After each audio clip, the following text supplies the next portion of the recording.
Hi everyone, this is Bhumika. Welcome to my channel. So in this video, I'll discuss the ATC question paper of English with all of you. So I have this PDF for 2016, a morning shift. So we'll discuss it entirely with starting with question number one. So we have to tell the meaning of this idiom.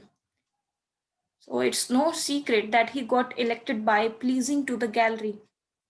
Okay, so uh, what we do generally, we just cram the meanings of idioms. Okay, or by just reading the sentence, we just got the meaning of that idiom and we take it out. But it should not be the case. Every idiom has a hidden story behind it, so we should know that story. I'll let you know that story behind this idiom today. So firstly, let's know its meaning. So what does it mean?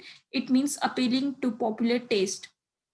So now let me explain it. So playing to the gallery, or you can say to play to the crowd. What does it mean? It means to act in a way that you receive as much approval or applause as possible from the audience before you are performing. Okay, so performing in a way that is appealing to the what you say, lowest common denominator. What does lowest common denominator means the most popular audience, the most common people. Okay, so you can just say appealing to the taste, appealing to the popular taste, the most common taste. So long ago, the seats in the balcony or the gallery, in the theaters mainly, so they used to be the cheapest seats. And for actors, it was easier to get applause from that people in the cheaper seats. Okay, because those were the seats which were fully occupied, as they were the cheaper one. So the actors would play to the gallery. They would act in a way that the gallery approved of, because it's an easy way to get applause or appreciation from that area. Okay, सो उन्हीं उन्हीं seats को ध्यान में रखते हुए actors perform करते थे, act करते थे। वो सोचते थे कि हमें वहां से ज्यादा अप्रिशिएशन मिलने के चांसेस हैं। So playing to the gallery means appealing to popular taste. One more example I would like to give you, like in any kind of election. So क्या करती हैं पॉलिटिकल पार्टीज, वो आपको ये बोलती हैं, ऐसी चीजें बोलती हैं जो आपको अपीलिंग लगे, आपके टेस्ट को अपीलिंग लगे। ओके, लाइक कोई बहुत ही अंडर डेवलप्ड आपकी सिटी है, वहां पे जाके कोई बोलेगा कि I will provide the maximum employment, I will provide the money to you. मैं फ्री में पैसे दूंगा और मैं फ्री में खाने पीने का सामान दूंगा, बेसिक एम्यूनिटीज जिनको बोलते हैं वो दूंगा। तो people will like, oh yeah, we are just going to vote to this person. Okay, so that whatever being said by that political leader was appealing to the taste of that audience. So this is what it means. I hope it's clear. If it's still not clear, you can ask in the comment section. I'll explain you in email. Yeah, in email only. There is no other way to explain. So the next question is, we have to make a paragraph of 4 sentences basically. So the first sentence is, Twitter is fast building up a whole new vocabulary. And the last sentence, there is 2 sentences in between. And the last sentence is, with over 25 million users accessing Twitter, it does not come as a surprise that virtual is fast becoming real. So we have to eliminate the one sentence, and the other two, we have to rephrase them and put here and here as sentence 2 and sentence 3. So yeah, let's read it out. So there is something about Twitter. वो बोल रहा है कि Twitter ना बहुत जल्दी buildup हो रहा है, बहुत जल्दी तैयार हो रहा है, डेवलप हो रहा है जल्दी से, building up a whole new vocabulary. ठीक है, इस चीज को बहुत जल्दी डेवलप कर रहा है ट्विटर। तो अभी देखो, या तो वो किस तरह की वोकेबलरी को बिल्डअप कर रहा है ये होगा, या तो ट्विटर के बारे में कुछ होगा। ठीक है, तो ऐसा कुछ होगा। तो पहला सेंटेंस है, the phenomena reflects the rise of social networking and its influence on popular culture. देखो, हमने पढ़ा द फिनोमिना, यानी कि इससे पहले there is something to be talked about phenomena, some phenomena, there is something must be here before this sentence. अभी अगर हम इसके बाद सीधा इसको रख देंगे तो ये बिल्कुल भी जस्टिफाई नहीं करेगा हमारे पैराग्राफ को, and there is something that should come in between these two sentences. So let's move ahead. Maybe Q will fill up. So words like tweet heart, a user admired by many, and tweet truth, a desire, strong desire to send a tweet, have made it to the dictionary. यानी कि देखो, कोई ना कोई dictionary होगी, there must be some dictionary which this sentence is talking about.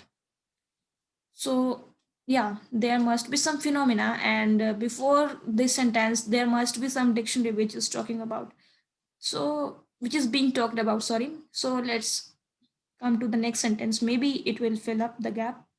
So publishers of Collin Dictionary have added dozens of new words to its latest edition thanks to the social networking site.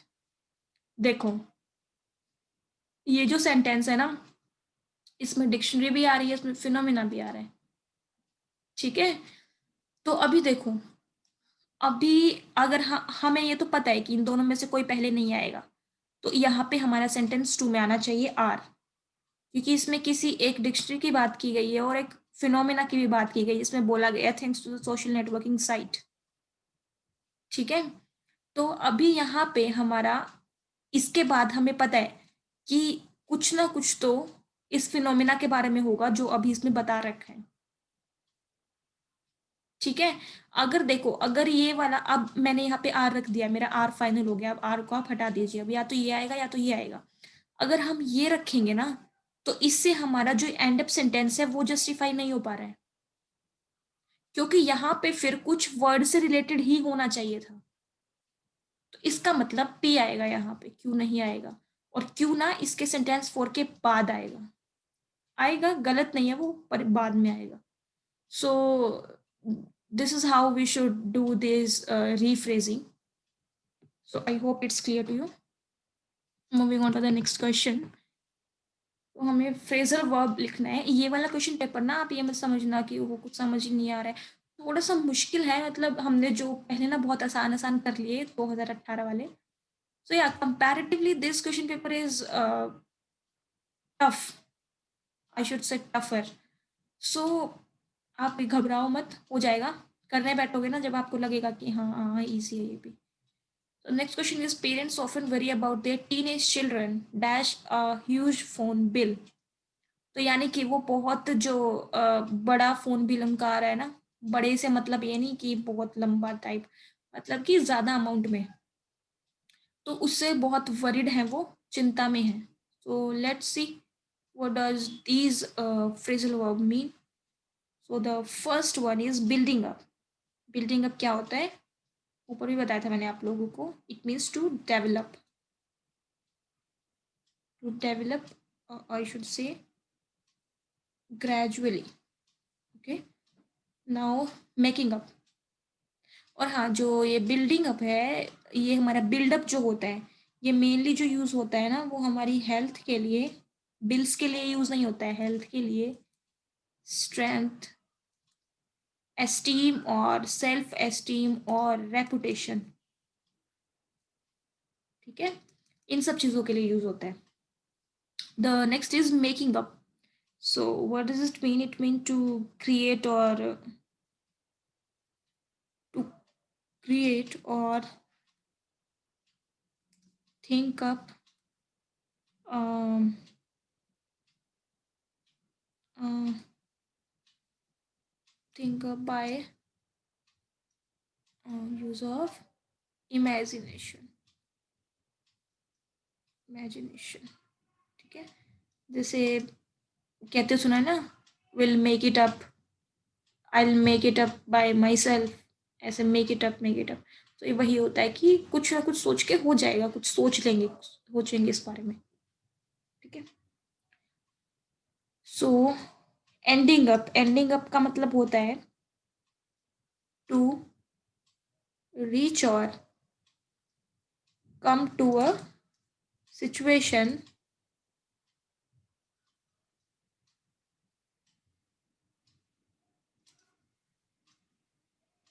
that wasn't expected earlier.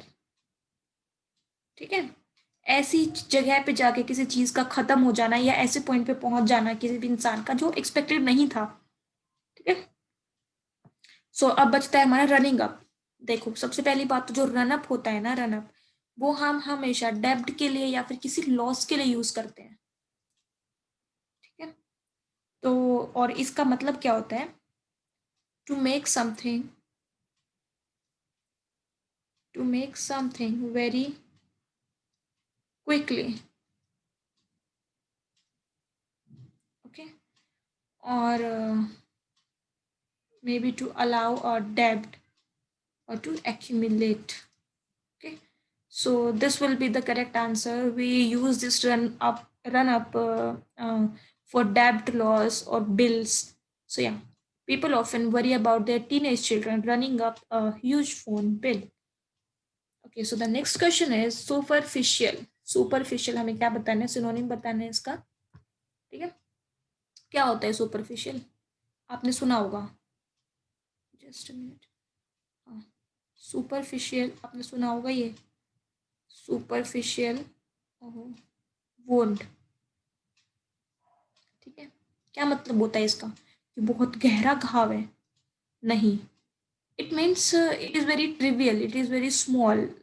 ये ऐसा घाव है जो ऊपर ऊपर से दिख रहा है, बस ज़्यादा गहरा नहीं है, ज़्यादा गहरी चोट नहीं है, बस ऊपर ऊपर का घाव है, ऊपर ऊपर दिख रहा है सरफेस पे। ठीक है, तो जो ऊपर ऊपर दिखे मतलब कि ऊपर ऊपर से बस दिख रहा है, ज़्यादा उसकी जो डेप्थ है वो ज़्यादा नहीं है और ज़्यादा गहरा नहीं है, केवल सरफेस सरफेस पे प्रेजेंट है। ठीक है, और वो ऐसा अपील हो रहा है कि वो रियल है। तो सुपरफिशियल क्या हो गया, appealing, I am sorry, appearing to be real. Fake नहीं है, पर मतलब बहुत ज्यादा ऐसा लग रहा है जैसे कि घाव है। अब घाव बोलते ही हमें लगता है पता नहीं कितना ही गहरा घाव है, पर छोटी सी भी चोट हो सकती है, उसको भी घाव ही बोलते हैं। ठीक है, तो सुपरफिशियल वुंड ये मतलब होता है। अब इसके सिनोनिम देख लेते हैं क्या क्या सिनोनिम होते हैं। एक तो मैंने आपको बता ही दिया था अभी अभी, ट्रिवियल, वेरी स्मॉल, अपेरेंट। ठीक है, और आपका कैजुअल और फ्लिम्जी, जी। ठीक है, और आपका हो गया स्लाइट, फ्रिवलेस। ठीक है, ये वाला, ये वाला, ये वाला एग्जाम पॉइंट ऑफ व्यू से इम्पोर्टेंट है, बाकी आपको याद रखने में इजी रहेगा, तो मैंने बता दिए हैं। तो अभी ये सब देख के तो आपको पता चली गया कि शैलो यानी कि ज्यादा डीप ना हो, डेप्थलेस भी जिसको बोलते हैं ना, इसी का ही सिनोनिम है डेप्थलेस भी। ठीक है, तो नेक्स्ट क्या है हमारा, हमें फिलअप करना है। ऐसे जो ये फिलअप्स होते हैं ना, आप पहले पूरे को एक रनिंग वे में पढ़िए, मतलब बिना ऐसे किए कि no one can dash, no, just read it out like this, no one can, when an earthquake will occur, some earthquakes are felt and cause little damage, others are disaster and the damage is extensive. However, buildings are stronger today and emergency crews are quickly, these actions help lessen the losses by earthquakes. तो यहाँ पे पूरा earthquake के बारे में बता रखे हैं, तो हमें समझ में आ ही गया है। अब देखो जो आपको मुश्किल वर्ड्स लग रहे हैं ना, मतलब थोड़े से ऐसे लग रहे हैं कि हल्के से टफ, उनका मतलब देख लेते हैं एक बार। तो डिजास्टर्स क्या होता है आपका, डिजास्टर्स आपका होता है जिससे डैमेज हो, causing damage. Okay, and what is extensive mean, means covering large area. Okay, so ये है। तो अभी ये बोल रहा है, पहले में तो देखो हमें क्वेश्चन क्या है, पहला read the passage and fill in the blanks of 3 by choosing the best option. So blank of 3, okay. However, buildings are stronger today. हालांकि जो बिल्डिंग्स है ना वो स्ट्रॉन्ग हैं, and emergency crews are dash quickly, यानी कि emergency cruise ना जल्दी से अपीयर हो जाती हैं, जल्दी से फिट हो जाती हैं।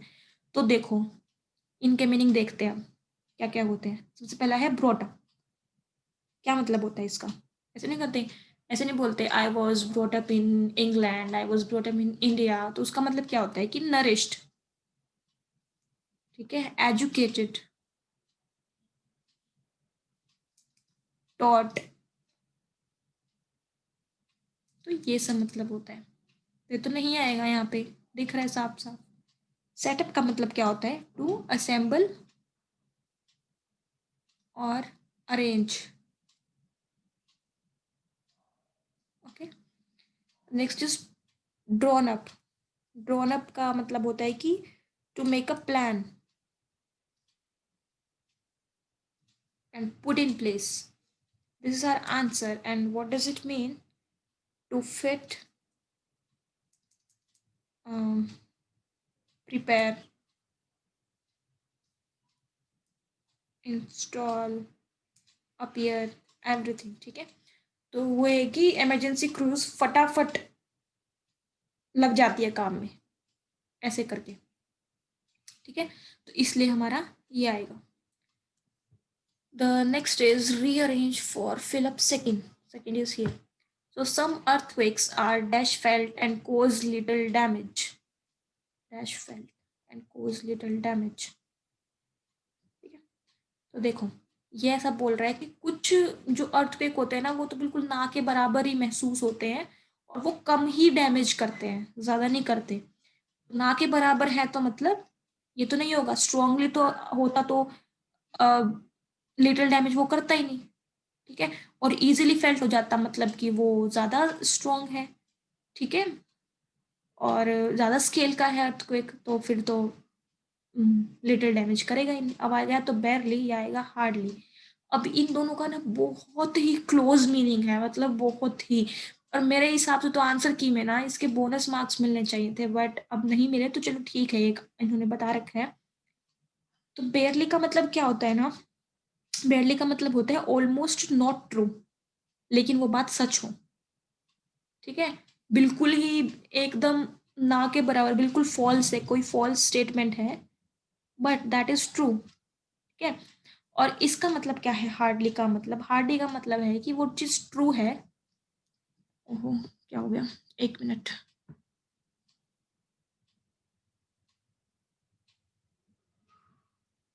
हम्म, हार्डली का मतलब क्या है कि वो चीज ट्रू है, लेकिन अगर वो फॉल्स भी होती ना तो उसमें कोई डिफरेंस नहीं होता।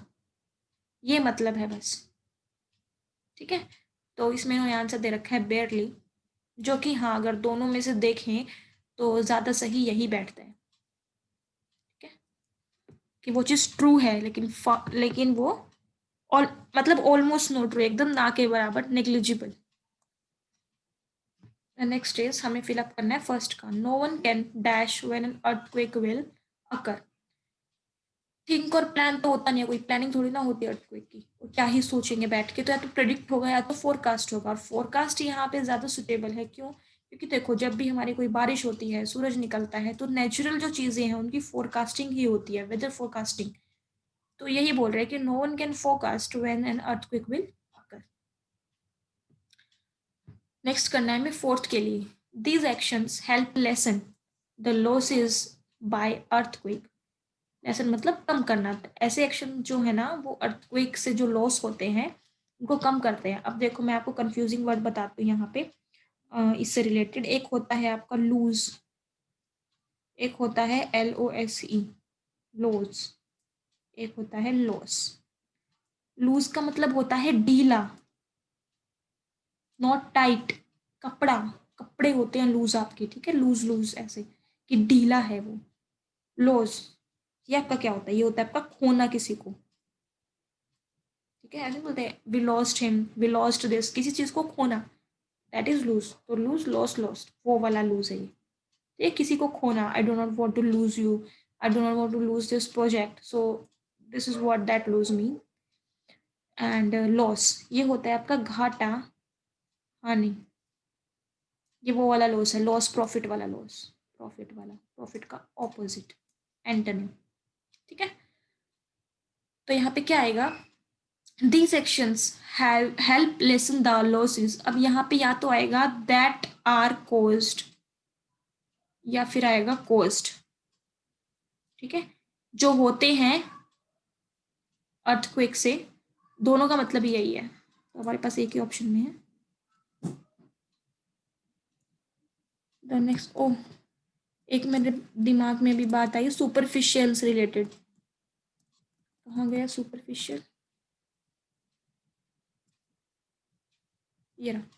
तो सुपरफिशियल जैसा एक और वर्ड होता है हमारे पास, superfluous. I hope you read it somewhere or you know heard it somewhere. Let me tell you its meaning, because there are so much superfluous words we use in our daily life. तो आगे से अगर कभी हो तो आप किसी को बता भी सकते हो और आप खुद भी यूज करना बंद कर सकते हैं।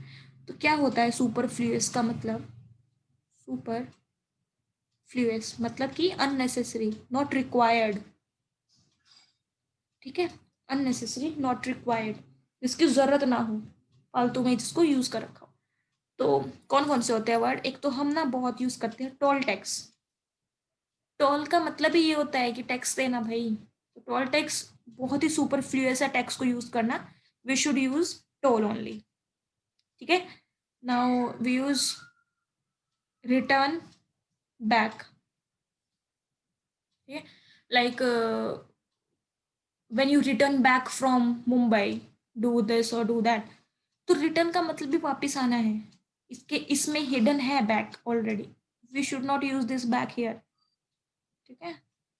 एक बहुत जगह लिखा होता है आजकल, free gift, will provide you free gift, अगर वो गिफ्ट ही है ना तो वो फ्री हो, और ऑलरेडी वो फ्री है, गिफ्ट होते ही फ्री है, तो फ्री यहाँ पे नहीं यूज होना चाहिए।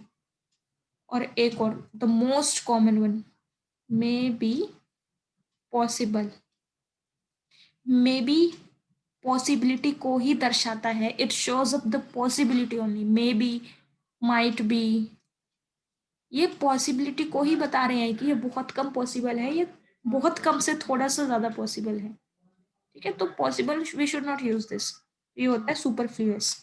अभी थोड़ा सा ये रिजेंबलिंग सा है ना, सुपरफिशियल फ्लुअस, तो मेरे को थोड़ा सा याद रहा, सोचा बता दूं आप लोगों को। Next question is, it is important for the president dash seen as a threat,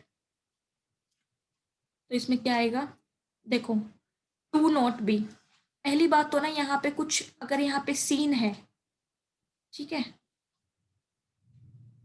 हाँ, तो देखो अगर हम इसको ऐसे लेते हैं तो टू बी सीन, यानी कि हमें ये तो समझ आ गया कि यहाँ पे कुछ पैसिव है, तो टू बी फिर वर्ब की थर्ड फॉर्म, यानी कि टू भी तो रहेगा एंड में, तो टू भी इसमें है, तो नॉट यानी कि पहले आएगा। और कुछ नेगेटिव था,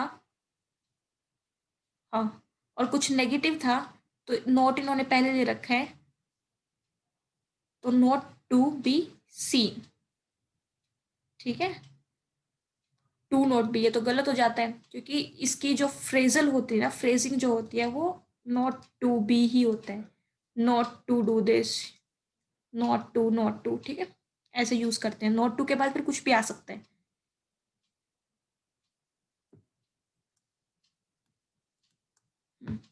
next question is, when I turn 45 I will be a doctor for 20 years। देखो मैंने आपको मेरे पिछले लेक्चर में बताया था कि जब भी सिंपल प्रेजेंट होता है ना और दो एक्शंस होते हैं, तो पहला आता है आपका सिंपल प्रेजेंट में और आपका दूसरा आता है फ्यूचर परफेक्ट में, ठीक है। तो देखो इसमें से कौन सा है, एक ही है ये आपका और एक ही आपका ये चॉइस हो जाएगा। तो मोशन टू इंक्रीज पे डैश वाज वाइडली प्रेस्ड, जो मोशन हुआ था ना पे इंक्रीज करने के लिए, ठीक है, उसको बहुत वाइडली प्रेज किया गया, तो या तो यहाँ पे आ जाएगा दैट और यह आएगा विच, और since this is in past तो कुछ पास्ट का ही आएगा यहाँ पे, तो देखो ये तो कैंसिल हो जाता है, ये भी कैंसिल हो जाता है, अब ये या ये, that could be passed, no, that is already been passed, मतलब कुछ तो पास हो गया है, ठीक है। ऑलरेडी पास्ट है वो चीज, तो ये भी नहीं आएगा क्योंकि इसमें तो पॉसिबिलिटी बता रखी है। कुड कैन भी तो अपने आप में पॉसिबिलिटी ना कि हो सकता है, सकता कि उस पे हम इसको यूज करते हैं। So which was passed unanimously. Unanimously क्या होता है?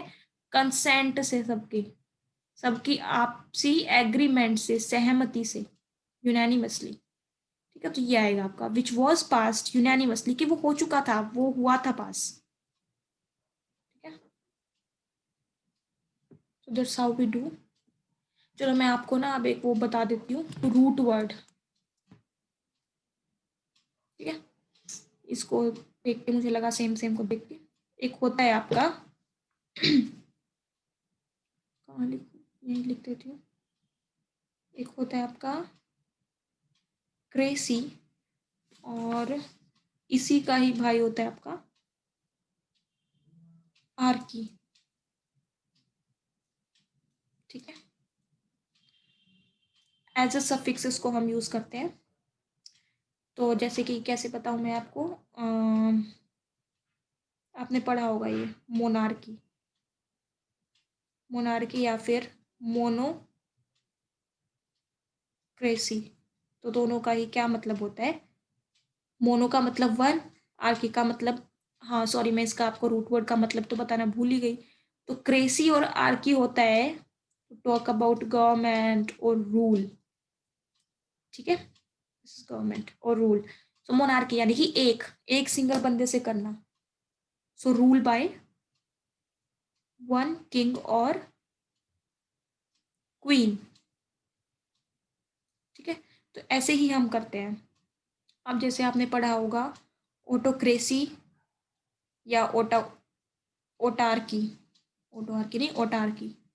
ठीक है, ये होता है रूल बाय सेल्फ, खुद ही खुद का। ठीक है, और आपका क्या होता है इसका, एरिस्टो, हाँ एरिस्टोक्रेसी मतलब कि rule by highest class, rich class, या फिर noble class, NOBLE, noble class. ठीक है, एरिस्टोक्रेसी।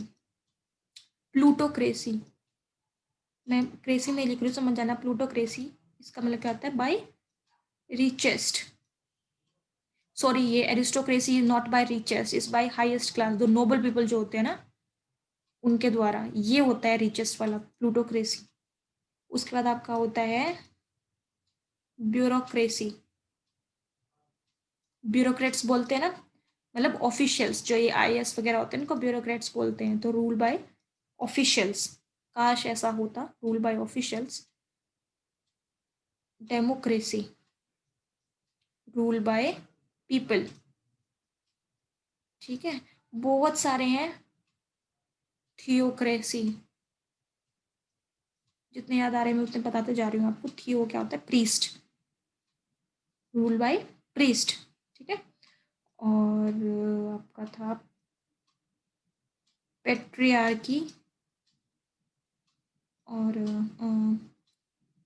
एंड्रोक्रेसी।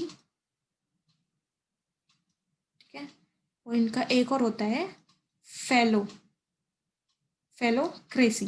ये तीनों का ही मतलब होता है रूल बाय फादर। ठीक है, the male person, patriarchy, rule by father, rule by the male person. तो ये सब थे, आप ना इनको ध्यान रखना, याद रखना। अगर हमें केवल रूट वर्ड भी याद होता है ना, बहुत ईजी हो जाते हैं हमें सेंटेंसेस को, सॉरी वर्ड्स को याद रखना। ठीक है, the next one is Shilpa was so dash that she didn't realise that the mealing had, sorry ओहो क्या पढ़ लिया ये मैंने, दोबारा पढ़ते चलो। Shilpa was so dash that she didn't realise that the milk had boiled over. Had boiled है यानी कि यहाँ पे कुछ ना कुछ तो पास्ट में ही रहेगा। चलो सारे ही पास्ट में, अब इसमें देख लेते हैं। तो देखो वो ना, उसको पता ही नहीं चला कि मिल्क जो दूध है वो कब उबल गया, उसने उसको पता ही नहीं चला। इसका मतलब वो कुछ और ही सोच रही थी, कुछ और ही सोच रही थी, यानी कि प्री ऑक्यूपाइड। ठीक है, प्री ऑक्यूपाइड का आपका मतलब होता है कि not paying attention to something और somebody, not paying attention to somebody, कि मतलब कुछ और ही उसके दिमाग में, बैकएंड में कुछ और ही चल रहा है, कुछ और ही सोच रही है, कोई और ही चिंता है। तो ये होता है उसका प्रीऑक्यूपाइड का मतलब। और एब्जॉर्ब्ड, एब्जॉर्ब का मतलब सारी की सारी अटेंशन ही उस काम को दे देना, going just giving all attention to something. ठीक है, तो ये तो बिल्कुल ही एंटोनिम्स हो गए। आंसर हमारा ये है। डिस्ट्रैक्टेड का मतलब एक पाथ है, उससे डाइवर्ट होना, डिस्ट्रैक्ट होना। कंफ्यूज आपको पता ही है, baffled, perplexed. Next is giving undue favours to one's own kith and kin. देखो किथ एंड किन क्या होता है? किथ एंड किन ये होता है आपका फ्रेंड्स एंड रिलेटिव्स। ठीक है। नेपोटिज्म बहुत पॉपुलर वर्ड है 2020 का, आप लोगों को पता भी है क्यों। नेपोटिज्म होता है इसका। पेट्रियोटिज्म ये क्या होता है? देशभक्ति। ठीक है। और जिंगोइज्म ये क्या होता है? ये तो होता है ब्लाइंड पेट्रियोटिज्म। मतलब कि कोई भी फॉरेन कुछ भी पॉलिसी आई है, कुछ आया है ना, एकदम अंधा बन के उसको बस मना कर देना, क्योंकि you are devoted to your own country and you just want to use your country products and बस सब कुछ आप अपनी कंट्री के लिए ही करोगे। तो ये तो ब्लाइंड बिल्कुल पेट्रियोटिज्म हो जाता है। ठीक है। और फेवरेटिज्म ये क्या होता है? फेवरेटिज्म होता है कि अपने फेवरेट पर्सन को सबसे ज्यादा अनफेयर एडवांटेज देना किसी चीज में। ठीक है। The next question is although we had tickets we will be kept waiting for an hour. ये मुझे मुश्किल लगा। ये मतलब मैं सोच रही थी कि यहाँ पे इन्होंने कैप्ट भी तो रख सकते थे ना, खाली भी कैप्ट वेटिंग, या फिर ये भी ना लिख के वो खाली लिख देते भी वेटेड। क्या जा रहा था मतलब इतना मुश्किल क्यों बनाया? फिर मुझे समझ आया कि अगर मैं इसको वेटिंग को देखूं ही ना, मैं केवल वी वर कैप को देखूं, फिर मुझे समझ में आया कि ठीक है ये पैसिव वॉइस है। हमें क्वेश्चन जो है ना पैसिव वॉइस में दे रखा है, और जब भी पैसिव वॉइस में दे रखा होगा ना क्वेश्चन थोड़ा सा मुश्किल हो जाता है। हम जितने रूल्स पढ़ते हैं ना हम एक्टिव वॉइस में पढ़ते हैं। ठीक है। तो आप भी ये बात ध्यान रखना। जब मैं ये क्वेश्चन देख रही थी तो मुझे लगा कि हाँ, मतलब ऑप्शन मुझे लगा कि सारे ही गलत हैं। लेकिन फिर जब मैंने इसको पैसिव वॉइस में सोच के देखा तो फिर ये हो गया था। ठीक है। और दूसरी बात, कैप्ट वेटिंग जो है ना आपका, उसका रिजेम्बलेंस है आपका वेटेड से। ठीक है। और since this is in passive voice तो फिर इसका क्या बता रही थी मैं? Work captivating. हाँ, कैप्टिवेटिंग तो आपका वेटेड हो जाता है इसका। एंड वर्क कैप्टिवेटिंग मतलब कि they were forced to wait, they did not want to wait, they were forced to wait. ठीक है। वेटिंग जो था वो बहुत ही लीस्ट वॉलेंटरी था यहाँ पे, but they had no choice. तो यहाँ पे इसलिए आएगा ये भी, वर कैप्ट वेटिंग।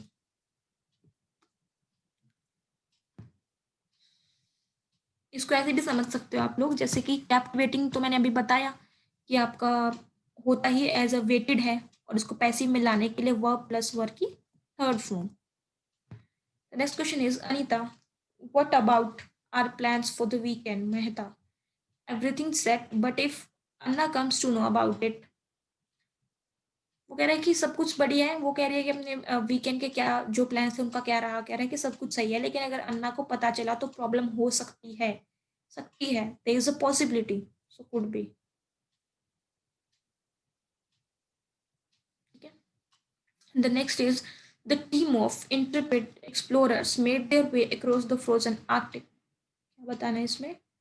अच्छा, सिनोनिम बताना है इसका इंट्रेपिड का। ठीक है। देखो, सबसे बड़ी हिंट तो यही है, इंट्रेपिड एक्सप्लोरर्स। हम ना जब भी कोई आप आर्टिकल अगर पढ़ते हो, न्यूज़पेपर आप पढ़ते हो, आपको बहुत दिखेगा ये, जब भी किसी एडवेंचर की बात हो रही होगी या फिर एक्सप्लोरिंग की बात हो रही होगी, ट्रेवलिंग की बात हो रही होगी, तो इंट्रेपिड दिखेगा। क्या मतलब होता है इसका? इसका मतलब होता है फियरलेस। ठीक है।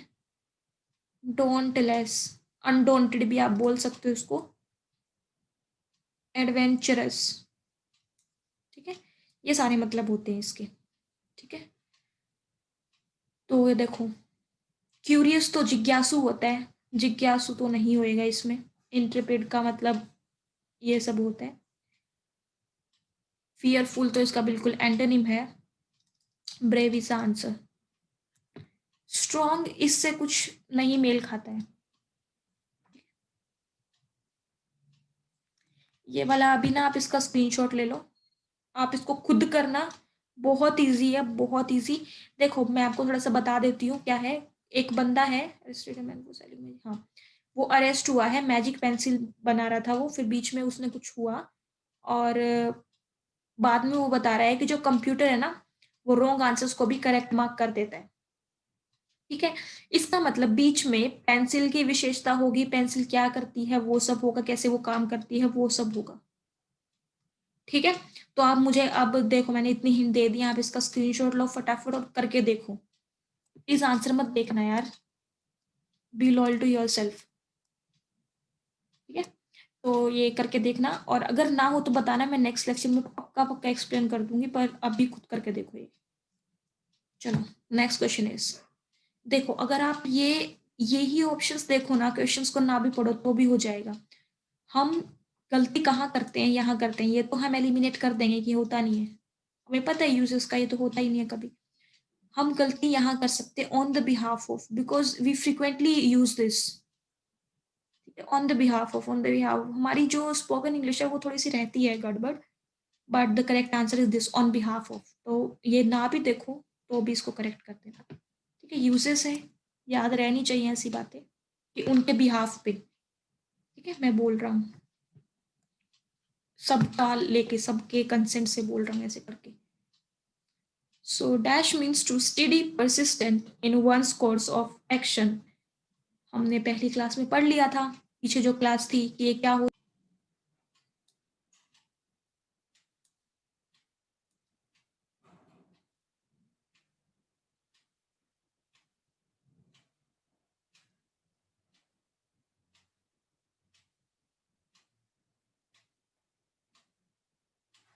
I don't know whether the recording is going on or not. Maybe some network issue is here, and that's why it stopped in between. Let me check whether it is recording or not.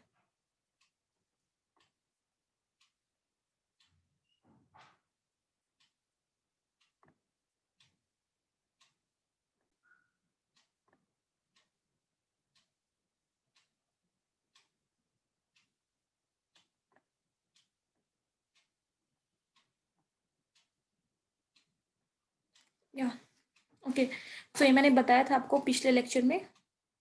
सो क्या होता है ये, Perseverance. ठीक है, consistent होना, persistent होना। ठीक है, तो ये इसका मतलब होता है। The last question is common, and what does common mean? It means natural, ordinary, or easily seen और easily available। ये इसका मतलब होता है कि तो बहुत कॉमन है यार, ये तो पता ही होगा सबको, ऐसे बोलते हैं ना। तो इसका एंटोनिम बताना है, opposite in meaning, so this will be the answer. So yeah, that's all for today. और if you have any doubt or any query, just post it down in the comment section, I'll answer that query. And thank you so much for watching my video and liking my content. I hope you'll clear your exam. All the best for your exam. कोई भी exam है, English तो हर जगह ही काम आएगी। और if you like my content, then please subscribe to my channel and share the video as much as you can. बाकी मैंने टेलीग्राम चैनल की जो लिंक है वो भी डिस्क्रिप्शन में डाल दी है, और या you can join that channel. I post current affairs PDF daily on that channel. और ये सारे क्वेश्चंस कंप्लीट करने के बाद मैं ये क्वेश्चन पेपर्स की भी वीडियो डाल दूंगी वहाँ पे, तो join that channel positively.